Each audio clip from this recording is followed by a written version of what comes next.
what I do like about this from a potting standpoint now is the conferences are set. Okay. Like, that's what's cool going into the Super Bowl is, like, we know what the NFC was. We know what the AFC was. There's no debate anymore who the best team is. And I want to go through the kind of ranking of who the best teams are based on their playoff performance. Okay. You down? Sure. Okay. So, number 7, we'll start with the AFC. Number 7, we have the Broncos and their quarterback, Bo Nix. Let's mix in quarterbacks with this because we're going to go quarterback heavy today on the pod. Bo Nix, the 7th best quarterback in the AFC. Okay. Herbert, the 6th best quarterback. Okay. Notice that I'm just tying the quality of the quarterback with the quality of the team. Right. Because at the end of the day, the quarterback's job is to win. So who won? I'm a little different down here, but keep going. Keep going. 5th best quarterback. The combination of Russell Wilson and Justin Fields. I mean, they're easily 7th. It's a fact, though. They're on the bottom of the list. They were so bad near the end of the year. Okay, let me be clear then. So this 7 through 5, the Broncos had the worst loss in the playoffs. Okay. Chargers had the second worst. Steelers had the third worst. Got you. So okay. that by the way, yeah. And we'll circle back to this Wilson Fields thing. C.J. Stroud, the 4th best. Yeah. They made some noise in the postseason. Our top 4 winningest AFC quarterbacks are kind of locked in. Yeah. No one else is. Burrow's on the outside looking in right now. Mm-hmm. Nix is a new guy on the block. Yep. And Herbert still can't get in there. Yeah. Stroud 4, Lamar Jackson, based on winning. Yeah. The 3rd best quarterback in the AFC. Yeah. Should we stop there for a second? I mean, he's leading the MVP talks. Yeah. He's probably going to win it. His performance end of the year Yeah. says he's the 3rd best team in the AFC, let alone the best quarterback in the NFL. What say you to that? Do you not like that? Are we ignoring the fact that he can't win in the playoffs and he's still the best? Yeah, I see what you're saying. I mean, I don't. I think it's an appropriate space for him when you consider who's above him. Yeah. You know, and then you think about kind of what's going on.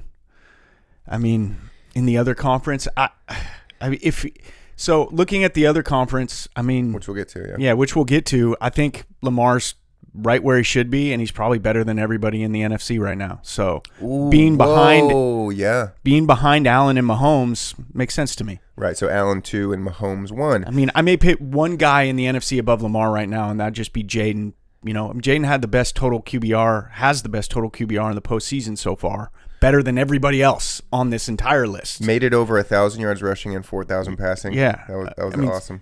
But I put Lamar over Hurts and Stafford and Goff. So, I mean, three's a good spot for him, even though it's kind of like, wow, he's going to, probably win another MVP.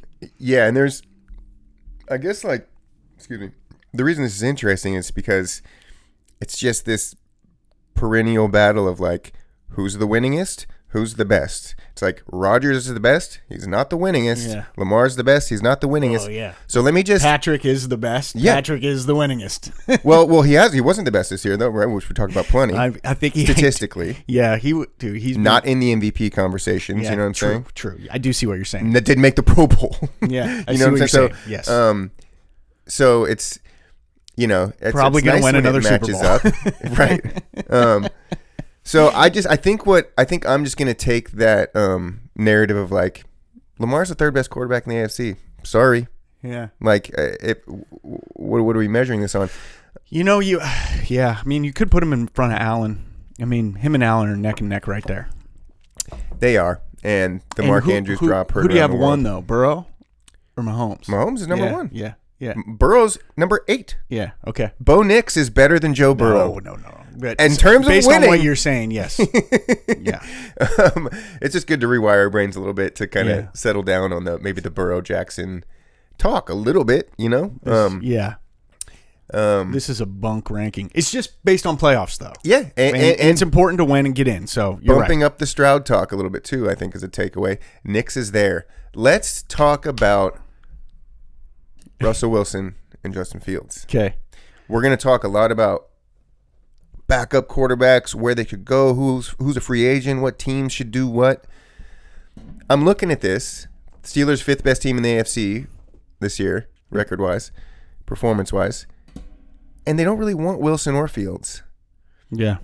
That's lights are flashing for me with those two guys when it comes to other teams. If the Steelers don't want them, it's like people aren't.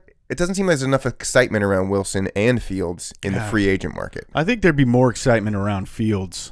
I think Wilson's he's up there, man. He's played a lot of football. He's older. I mean, maybe a team gives him another shot to. I don't know. Oh, so you're at maybe a team gives him a shot. Not that he's a certified winner for the Raiders with his ex-head coach. That could happen. And his Marshawn's going to be around. And Brady's there, and Brady wants. I mean, picking a certified winner makes sense. Yeah, okay. I mean, that's a good fit for him, but I certainly don't think that all the teams in the market for a quarterback are going to be salivating over bringing Russell Wilson in. Okay, good. I mean, that's the conversation I want to have, though. Yeah, I mean, I think and I agree with you, and I think that they should be a little bit more. Okay, considering that, like, if you're a team like the Colts, the Browns, the Raiders, we know the Giants or Titans are going to draft somebody. Yeah. I mean, he's like Browns getting in that Flacco, getting in that Jameis Winston sort of area now. Really? Where it's like he's a good, guy who could, manage a team for a year or two while they definitely look towards the future. If he goes to the Raiders, do you think that's going to dissuade them from wanting to draft, Shador or Cam Ward or Will Howard or a quarterback? You do both. Like you said, you do both. Right. I think that's the point that I'm trying to make right there. It's like Russell Shador next year. Yeah, Russell Shador seems nice.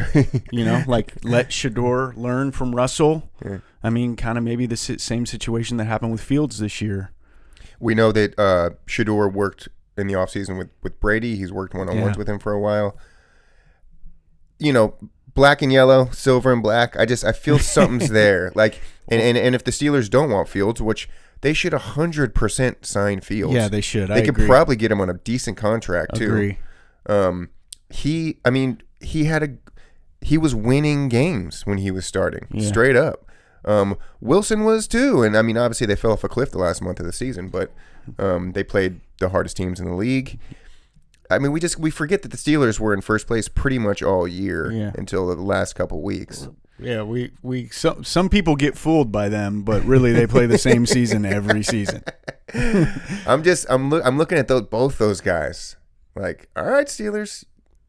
I mean, good luck. I don't know who you're gonna get, but we'll cover all that. The thing about Russell in the silver and black that you bring up a really, really good point on is that Pete Carroll's there. So, I mean, there's a lot of familiarity. They've won together. If, the Raiders, the Las Vegas Raiders, want to develop a quarterback and have somebody that can, do the job for a year or two, Russell makes so much sense. And he's going back to the AFC West where he already played. Remember when the Broncos made the opposite of the Steelers team? Was that only last year that Wilson was on the Broncos? Yes. Feels like 5 years ago. Remember when they made a run in the second half of the season? A little bit. And they beat the Chiefs? Yeah. They had a little bit of a run. It makes, I don't know, man. It's like that veteranness. If anybody can pull it out against Mahomes, why not Russ? Yeah. In terms of who's available. Yeah. I think it makes so much sense on so many levels. And I think there was some kind of inklings that Brady had like complete control over the coach hire. Okay. I think he has he's a minority owner like Jay-Z was with the Nets, but he has, I think, a ton of say in that organization. You would hope. Yeah, right. If you're Mark Davis, you're like, here are the keys. Fucking do whatever you want, Tom. So just something to look out for there. You know what? I appreciate how you have a lot of love for like the veteran QBs, like Winston, like Flacco, like Wilson. I guess I do, don't I? You do. Yeah. It's cool.